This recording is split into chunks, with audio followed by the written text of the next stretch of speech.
I think that being a sex worker really changed how I felt about that as well. Whereas I was quite a promiscuous sort of person anyway, and I always kind of joked that I had rules, you know, obviously nobody underage, nobody dead, no animals, and nobody who was married. For me, that was a line that I wasn't willing to cross until I was paid for it. It really changed how I thought about it and how I thought in terms of, well, that's really their shout, you know. On the one hand, you don't want to be the other woman, and then on the other hand, you still want to be getting paid. But that also affected, I think, how I think I would react if I had found that my husband was seeing someone else, that, you know,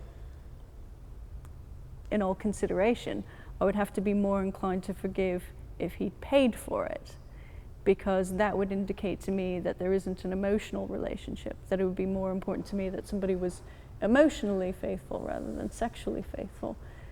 But of course, I mean, that's such a huge cliche, you know, the woman who would forgive a cheating man because she thinks it's just sex, whereas if it's emotional, it's, you know,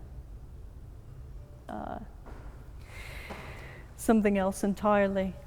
I think that's something that a lot of sex workers have very differing lines about. So there's this friend of mine, Laura, who works in Glasgow, and very recently she had a phone call, and a lot of sex workers have had these phone calls. I definitely had a couple of them, from an angry wife who has found your phone number on her husband's phone or her husband's phone records, and is phoning you up to ask, is my husband one of your clients?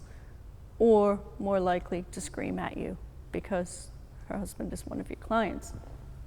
And there's kind of an unwritten rule among sex workers of the, you don't give up the client. Somebody has paid you, as the saying goes. They haven't paid you to turn up and have sex with them. They've paid you to go away. They are paying for your discretion.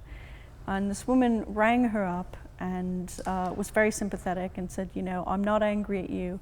I just need to know whether my husband is lying to me because he says that this isn't happening. And for her, this was a massive personal, ethical problem, because for once the person on the other end of the phone wasn't shouting her down, calling her a hussy, calling her a horrible human being for having slept with her husband, but was saying, I understand that sex work exists.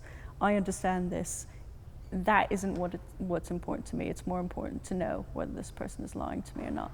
In the end, she didn't tell the woman whether her husband was a client or not.